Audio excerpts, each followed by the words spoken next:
ഈ ഭൂമിയിൽ നിങ്ങൾക്ക് ലഭിച്ചിട്ടുള്ള ഏറ്റവും നല്ല ഒരു ബന്ധമേതെന്ന് നിങ്ങളോട് ആരെങ്കിലും ചോദിച്ചാൽ നിങ്ങൾ പറയുന്നൊരു ഉത്തരവുണ്ട്: സുഹൃത്ത് ബന്ധമാണെന്ന്.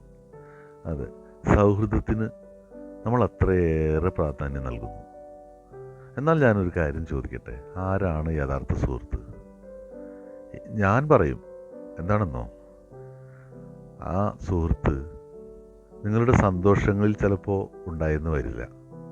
എന്നാൽ നിങ്ങൾക്കൊരു ദുഃഖം വരുമ്പോൾ, നിങ്ങൾക്കൊരു പ്രയാസം വരുമ്പോൾ നിങ്ങളോടൊപ്പം കാണും. ആ സുഹൃത്ത് നിങ്ങളുടെ പുഞ്ചിരിയിൽ മാത്രമല്ല കൂടെ ഉണ്ടാവുക, നിങ്ങൾക്കൊരു തെറ്റ് സംഭവിച്ചാൽ ചൂണ്ടിക്കാണിക്കുന്നവനായിരിക്കും.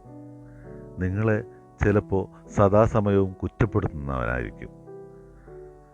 ഓരോന്ന് പറഞ്ഞ് എപ്പോഴും നിങ്ങളെ ഉപദേശിക്കുന്നവനായിരിക്കും. അങ്ങനെ ഒരു സുഹൃത്ത് നിങ്ങൾക്കുണ്ടെങ്കിൽ ഒരിക്കലും നിങ്ങളവരെ കൈവിടരുത്, ചേർത്ത് നിർത്തിക്കോണം. കാരണം അവർ നിങ്ങളുടെ നന്മയാണ് ആഗ്രഹിക്കുന്നത്. അപ്പോൾ അത്തരത്തിലുള്ള നല്ല സുഹൃത്തുക്കൾ ലഭിക്കാൻ എല്ലാവർക്കും സാധിക്കട്ടെ എന്ന് പ്രാർത്ഥിച്ചുകൊണ്ട്, നല്ലൊരു ദിനം ആശംസിച്ചുകൊണ്ട് ഇന്നേക്ക് വിടാം.